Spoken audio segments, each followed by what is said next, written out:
আমরা যদিও ৭১-এর স্বাধীনতা আমরা পাই নাই,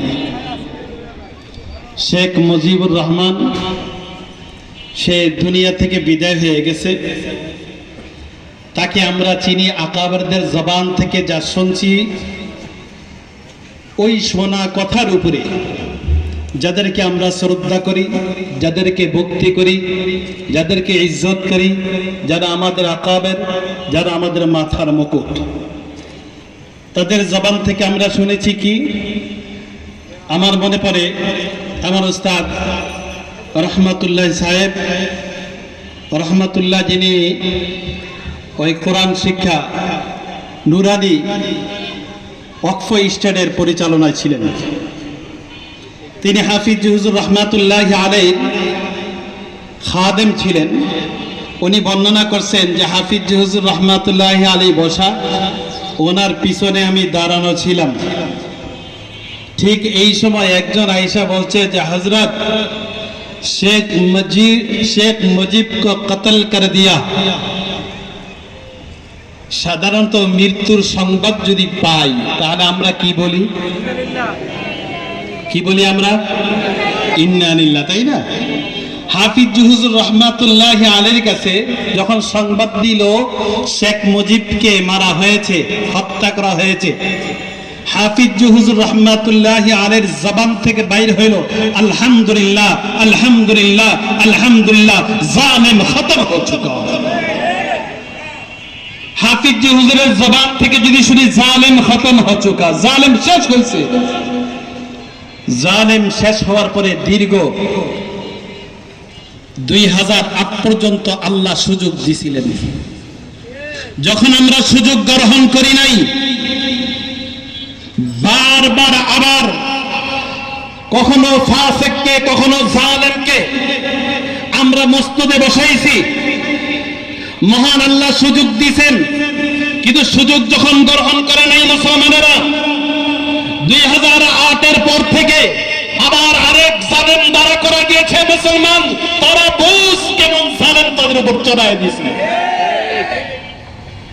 এরপরে আলেম ওলামাদের কান্নার বিনিময়, ছাত্রদের রক্তের বিনিময়, ওলামা কেরামদের করুণ কান্নার বিনিময়, যা হাজারো ওলামা কেরাম বাইতুল্লাহর গিলাফ ধরে কাঁদছে। কারণ আমরা 5ই মের ঘটনা ভুলি নাই।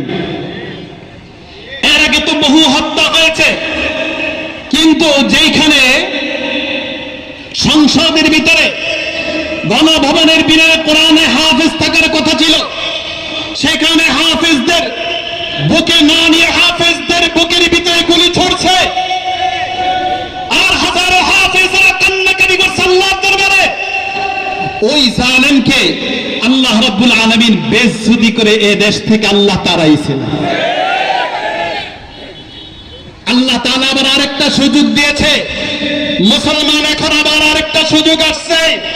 আবার ফাসিককে তোমরা ক্ষমতায় নিবা, আবার জালেমকে তোমরা এই ক্ষমতার ভিতরে নিবা, তাহলে তোমাদের কপালে আবার অলক্ষী আসবে।